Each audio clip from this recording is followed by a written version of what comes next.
Welcome to Docs Talk. Today we continue our series on women's health. We've got a great guest, Dr. Deborah Zucker.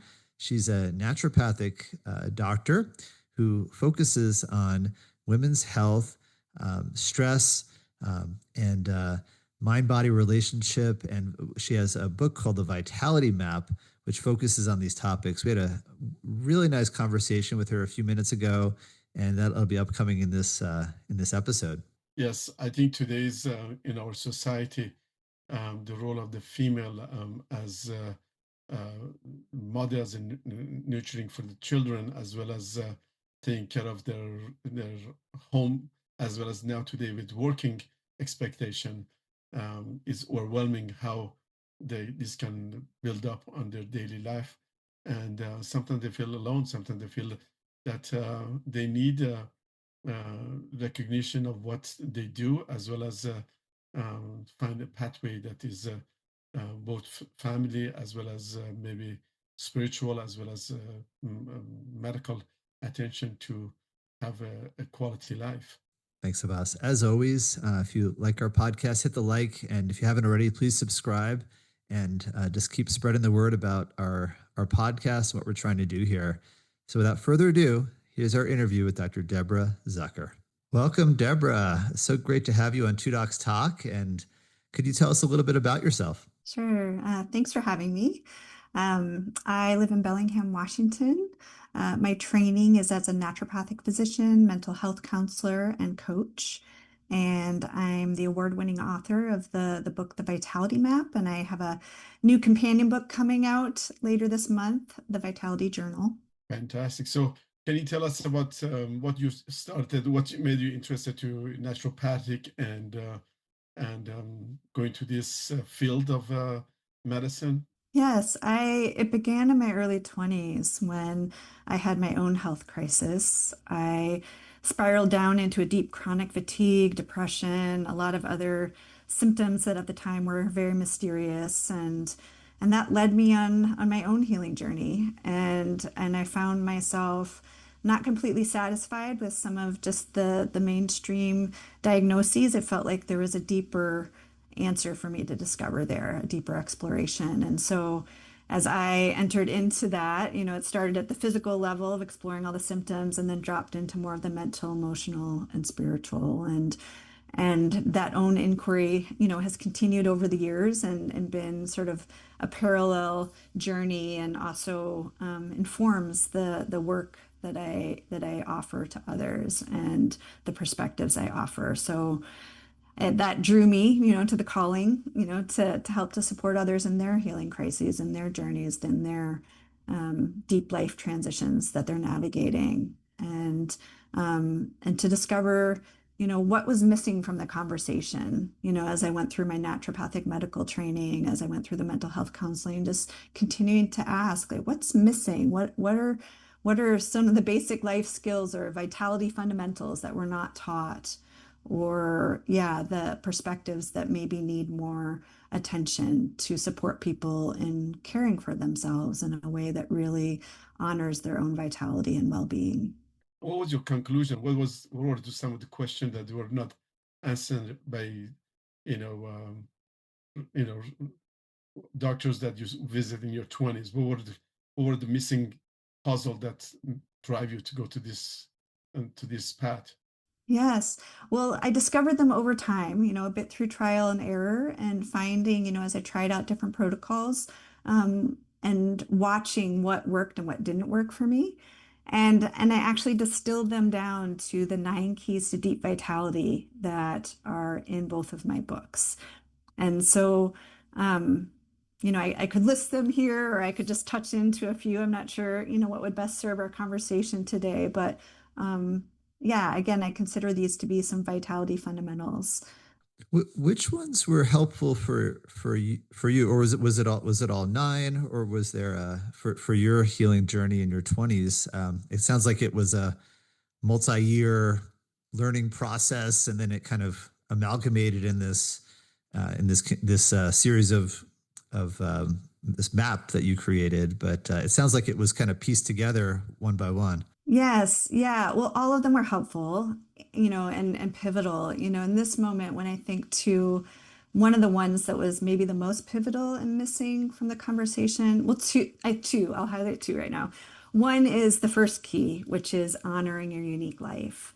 And this one is really about living in direct relationship with our own mortality, with not taking life for granted, with shifting the orientation around self-care so that it's not just that big long list of to-dos or the protocols that we're supposed to follow, but it's actually about shifting our deepest relationship with ourselves to have it be grounded in kindness, love, and care for ourselves. And when I got that, that was huge. When I began to really discover what it was to turn towards myself with kindness and gentleness and understanding and compassion, and to let go of the pressure of all of the self-care to-dos, that actually became kind of unhealthy, that really shifted the trajectory for me. And the other key that was really pivotal for me and continues to be is aligning with your yes. And so this one was acknowledging that each of us, our life energy comes alive, is fed, is nurtured by different things. And if we are investing our life energy where we're not, excuse me, where we're not getting returns, then we're going to burn out. We're going to spiral down into fatigue like I did.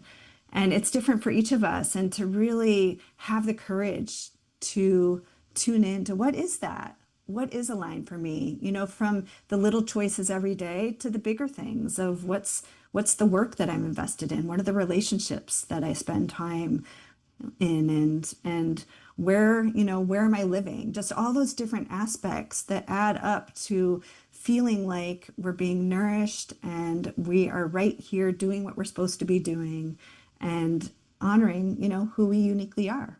Yeah, it's important to be loved and let be loved. So those are the pathway. So what are the other common things? It's great to maybe at least summarize some of them, because I think it's great for our audience to hear that if they didn't get a chance to read the book. So just go to the pathway that I think we have time to do to at least learn from you. Yes, yeah, I can briefly name each of the keys. Um, so I mentioned key number one is honoring your unique life. And key number two is facing and embracing your shadows. And so briefly, this is about, how all of us have unconscious parts of ourselves that are kind of running the show. And so if we find ourselves in self-sabotage or avoidance patterns of taking care of ourselves, there's something going on in the shadows in that unconscious realm, and that needs some addressing.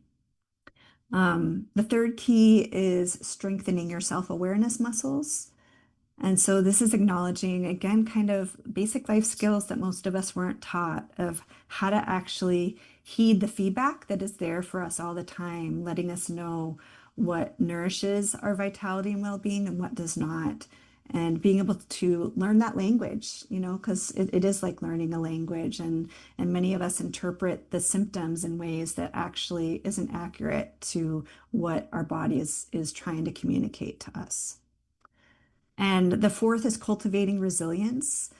And that acknowledges that there's no such thing as a stress-free life. It's not like we figure things out and then we have our path for the rest of our lives. Actually, life is about change. We're constantly growing, evolving. Our circumstances we can't control everything. And so cultivating resilience is about how do we build the skills and capacities to self-regulate, to help our nervous system to calm when we get agitated or stressed out, to learn the things that to eat and to feed our body that support our well-being. Um, Five, I already said, aligning with your yes. Six is six is experimenting with playful curiosity. And I love this one because it's about letting go of the rule book and all the rights and wrongs. And again, that pressure that we live under to try and take care of ourselves, or to feel like it's a burden, to have to support our health and well-being. And instead, we get to be playful and curious and creative and flexible, and we create experiments. So rather than feeling like we failed if we don't, sustain a habit change, we can view it as an experiment and we learn as we go and set ourselves up for having it be fun and dynamic rather than something that we get right or wrong. And then the next one goes right along with this. It's discovering easeful discipline. And this one acknowledges that we need discipline in order to create habit changes. There's always going to be this uncomfortable transitional time. So we need discipline to get through that and to have some structure. But we can do so in a way that is linked to that fun experimental orientation where we have our own back and where we create smart strategies, we create structures of support that allow us to sustain the changes that we seek. And the next one, key number 8, is inviting support and connection. And this is number 8, but it actually is sort of like the embrace that holds them all because this acknowledges how incredibly vital relational support is for all of us as human beings and that we can't do it alone. And to think that we can just sets us up for more dis-ease. So, yeah, to create our team of support, to find the people who resonate and really be proactive in leaning into that. And then key number 9 is living like you matter.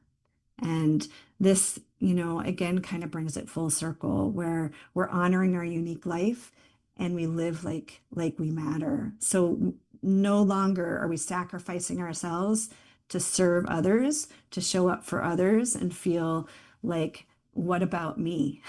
Instead, we're right there front and center, recognizing that we need to fill our own well in order to continue to show up in care for those we love as a parent, as someone passionate in the work they're doing and showing up for our community and our world, that we need to first and foremost be supporting our own well-being so that we can actually continue to show up. Beautiful. What in your books there's a Buddhism syndrome. Can you a little bit elaborate on that? Oh, the Bodhisattva syndrome. Yes. So this is my playful way of acknowledging. So a bodhisattva in the Buddhist tradition is someone who devotes their life to selfless service. And what I call the Bodhisattva syndrome is acknowledging that so many of us in our culture are kind of programmed to be like the martyr, to feel like selfless service is showing up for everyone else, but we neglect ourselves. And so the Bodhisattva syndrome, in order to heal that, it's what I was just speaking to with key number 9. It's really how do we include ourselves, that our life matters just as much as everyone else's. And so that we can continue to actually show up as a true bodhisattva, including our life, that we're serving and that we, have the greater good in mind through serving our own life as well. That's thank you for that, and it's interesting. Working with we both work with all 3 of us work with patients, and I've definitely noticed many of my male patients are just kind of they're really not in tune with a lot of this stuff, kind of just ignoring their health and a lot of other both emotional and physical health, and a lot of females are working so hard to care for those guys, and oftentimes, answering questions for them in the visits. Can you comment a little bit about how men could potentially benefit from some of these topics? Because it seems like these are really universal for everybody. Yeah, that's my sense is that they're universal. I think, like you're commenting, I think maybe the language of them or the orientation of them might, initially appeal or resonate more with women just because I think there's a particular orientation that culturally, is promoted amongst women to be interested in health and well-being that isn't as much with men, at least at this stage. But they're universal. Yes. Again, I think of these as like basic life skills most of us were never taught. And I just wonder, what would it be like for us all as children to have this modeled for us, to have it be that we come to understand, what actually nourishes our well-being, and to listen for, oh, I got a headache after I ate that food. Okay, well, maybe I'll experiment with avoiding that food and seeing if it was related to the food or if it was something else, just to have that orientation of self-awareness and self-responsibility that isn't a burden, but it's just what we do, because we actually respect and honor this life that we have, and don't take it for granted. That kind of orientation is just fundamental to being alive. Do you think it's something that associated with modernity? Because it seems like the ancients kind of worked out this stuff a long time ago, and we're just kind of like, oh, like, wow, this is really important stuff. We really need to focus on this. Totally. Yes. It's like a lot of this is rediscovery. And it's like, and I say this in my book too, it's like once we start to encounter these keys, there's such a simplicity to them, right? Like these are so basic, and yet they can feel so foreign because it's just not the water that we've been swimming in. There's a book called Conference of the Bird. It wrote over 1,000 years ago by a Persian poet called Attar. It goes through all these phases that you mentioned, and unfortunately, I think for past 115, as we created lots of innovation, modern medicine, we have forgot, and seems like, when I read, I'm very read lots of poetry and ancient books, and this problem has been from the beginning of mankind and have solved many times, but unfortunately, sometimes we're going so fast we forget about the past to learn from them, to incorporate in daily life. We get so busy, and we want to fix, eliminate the problem, and especially in the West, being macho and not let your weakness shows, but we are all in the same boat. We all have strengths and weaknesses, and the more we talk about it, the better I think we'll feel about ourselves and make the surrounding feel better, our children and our family. Yeah, it's it's interesting to read all the Greek, whether Chinese or Persian things. It has been on enough, has been common given, and that people forget about it. So it's great to see that it's sort of a new version. Now you need to be happy yourself, as you mentioned, to help others. I mean, if you're not happy, if you cannot take care of yourself, you never can make other people happy. So you have to be, as you mentioned, it's very, very important to take care of yourself. So what else? How about mind and body relationship and nutrition? And I know in some of the area that mind and body concept. Can you elaborate in that? Yes, I think again, I love that you just touched into the ancient texts and kind of the way that poetry really gets at some of these deeper truths of how to live in congruence and in honoring of our lives. And I think, also one of the modern phenomena is the way we separate everything out. And, in some ways with language, we need to do that, and our minds kind of work that way. But also, in essence, like they're not separate, right? So it's like we are able to discern, oh, I'm having this symptom, but there's always elements of it that are mental, emotional, and physical, or spiritual. And it's just what we can tune into and discern from that. And so I think it's really, really important as we're coming into greater intimacy with ourselves, as we're cultivating this greater awareness and taking more responsibility and cultivating the resilience and all those things, to stay attuned to the feedback that's there. For some of us, the feedback might be more apparent in more of a mental emotional state, that we're feeling depressed or anxious. For others, it might show up as just a deep fatigue, more physical. Others might have inflammation in their bodies, but all of these can be different symptoms revealing like something's out of alignment here. Something's needing some realignment, whether it's removing a substance or something in our lives that's not serving us, whether it's choosing, to have the courage to step into a life that actually is calling to us that we've been afraid to step into, but I imagine that you all see this in your practices. Like people show up with these physical illnesses, and you can kind of see that, oh, there's a lot more going on in their lives right now. And sadly, a lot of practitioners, medical doctors don't have as much time to delve into sort of the bigger picture of what's going on that might actually be contributing to those symptoms, but it's all connected. Could you comment a little bit about stress and and how its role in health and disease? Yes, I feel like it's so incredibly pertinent these days. I think with just the degree of pressure that we're living under, with you mentioned the fast pace of life, with, some of the existential realities as a planet that we're in right now, and with the conflict and just so much going on. So the backdrop is stressful. And then add to that just all the expectations, of modern day life, and, the need for both people in a household to be earning an income to support a family. There's just ways that our modern life sets us up to have a much higher level of stress than I think we used to in the past. And what I was saying before around resilience, like there's no such thing as a stress-free life. And so really it's learning, how do we regulate ourselves? What are some of the things that we can do throughout our days to help to shift? I kind of think of it as a thermostat, to shift sort of the thermostat setting from up here to back down here, knowing that it's going to fluctuate. It needs to fluctuate. And that actually is healthy and vital. Like our vitality it's supposed to go up and down. But how do we increase our confidence to slow down and to find that more rest and relax baseline for ourselves?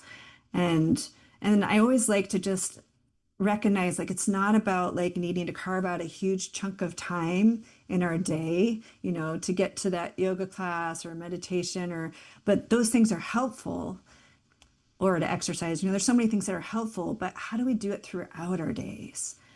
And so things like slowing down the pace of our breath and pausing. Sometimes even it can be helpful to put little alarms, on our phone or in our calendar, just to remind ourselves just to pause for a couple minutes, stare out the window, look at the leaves on the trees moving in the wind, or find something in your space around you that when you tune into it brings some ease or pleasure to you. Feel your feet on the ground. Just taking those pauses throughout our days helps our nervous system learn to respond and be in a more conscious relationship with the stress that we're living under. And we know, like most of the illnesses, that people are navigating these days have a strong stress component. So just recognizing, that there is a way that we can kind of feel more empowered in our own well-being through beginning to integrate some of these lifestyle habits and ways of nourishing ourselves throughout each and every day. Definitely, I see, like in my practice as GI, possibly 35%, maybe some days more. These are the people, they have more of a severe symptoms, but there is no anatomical explanation. And I always tell them to tap to the stress, the diet, and the thing, because it's like become a pressure cooker. There's so much work, and then it becomes bad eating habit, then becomes not be able to sleep because of stress, and becomes that's it. And then sometimes that pressure kind of gives out, and then they will becomes more of a physical symptoms, and we eliminate those and coping with that. This is unfortunate with this social media, and today with so much information, we think we should be better by beginning unfortunate words. Yeah, so it's very important. I tell patients to take about half an hour a day for yourself, go for a little walk. It doesn't have to go to gym, stuff like that. Just reevaluate what you do in the morning and at night. Is and not everything works for everybody the same, different things. So yeah, so it's very, very important to be aware of that. And today's pressure, as you said, making a living or work or everything you're watching, the turning your phone on is so much stress. Just started that day with that. So what are your recommendation is overall sort of a path beside those 9 ways you have recommend for our audience? So identity and treatments. What was your sort of conclusion of those things? Yeah, well, I think starting with, and this, this gets into those 9 keys, but I think starting with the basics, of coming back to what really matters most in life. What are ways that maybe I need to lean in for some support or guidance? What are some things that feel outside of, the realms of what I understand or know how to take care of? And what are some things that I've had in the back of my mind, that I know I could be doing to support myself, but maybe I haven't been able to enact. And do I need to bring some support on board to get underneath that, to find out what's getting in the way of me being able to make those changes to really put my own well-being more front and center in my life. Um, I think like you were saying with social media and other resources and everyone in our lives, like there's so much advice. There's so many different protocols and things to be trying out, and that can just get overwhelming and spin us around, and then we don't get traction with anything. So I really like to encourage like starting with the simplicity and with the basics, like really dialing it down to checking in at that deeper level with ourselves of what we're needing, and to have the courage to reach out to find those resonant support people, whether they're professional or peers or other people who are walking that path too, that you can feel come out of that sense of being all alone and confused and overwhelmed with all the shame and self-judgments that get, wrapped up in that. And like you were saying before, it's like, so many of us can feel really isolated, particularly in our journey with health. And one of the biggest things that can start to create change is when we come out of that isolation and we speak out loud, some of the shame and self-judgment and the ways that we're stuck with someone who feels safe, who can hold that with us so that we can begin to get traction around the changes we seek. Your skill set is really interesting. You're a doctor of naturopathic medicine, and it's kind of very unique. Not many of you in the world. I'm really curious to hear about how you integrate that into your work.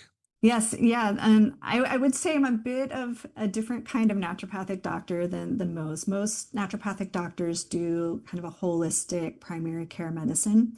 And in my practice, I've chosen not to do the primary care medicine side of it, to focus more in these deeper levels of self-care and to offer group spaces for women to come together in their healing. And so I integrate more of the mental, emotional, spiritual, and community into the work that I do.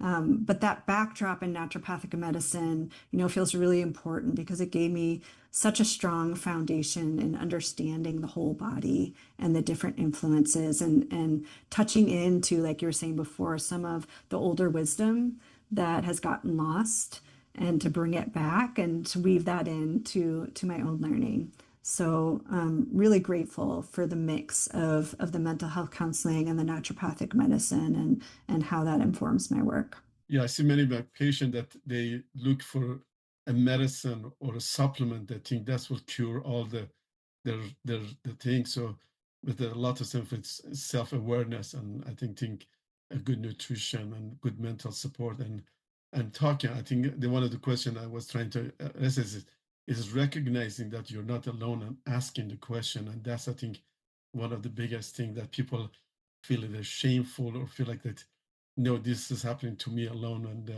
and it's not. So those are great points. Um, Rob, do you have any other question? I'm curious about the book and the upcoming book. That's that first book. I think it was published with 2015, 2016, if I recall when I read it. Yeah, and congratulations on that. And there's a new one coming out. If you could maybe comment on the vitality map and then tell us a little bit about what you're adding with the next iteration here. Yes, yeah. Well, the Vitality Map primarily focuses on those 9 keys that we've been talking about today. Yeah, it came out in 2016, and at the time was kind of the culmination of my work and sort of these principles and really providing an interactive map and way for people to personally engage with their own health journey.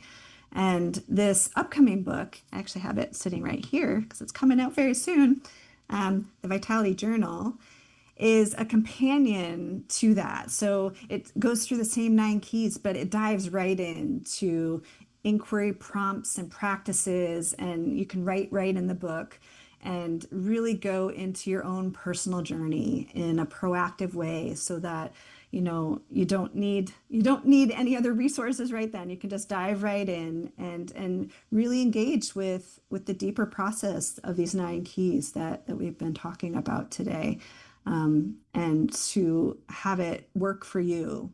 So I wanted something that went deeper than my first book, as a companion, so that it wasn't just reading about other people's stories and maybe engaging with some of the prompts, but actually that the whole book is all about the prompts to go into your own individual journey.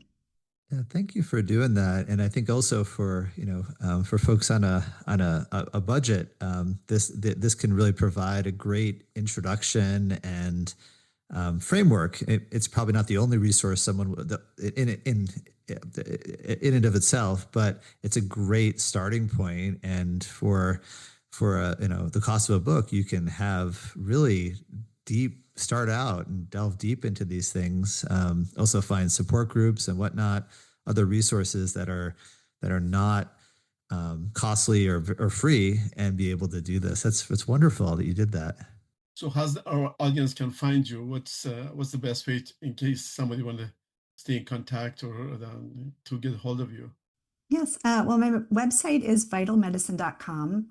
And I actually have a special landing page for podcast listeners. So vitalmedicine.com/podcast, where I offer some free giveaways and a discount on my services, and links to the books. So that might be the easiest spot for people to go. Well, thank you so much for taking the time to speak with us, and I'm very excited to read your upcoming. We read the Vitality Map, which is great, and I'm excited to read your next book.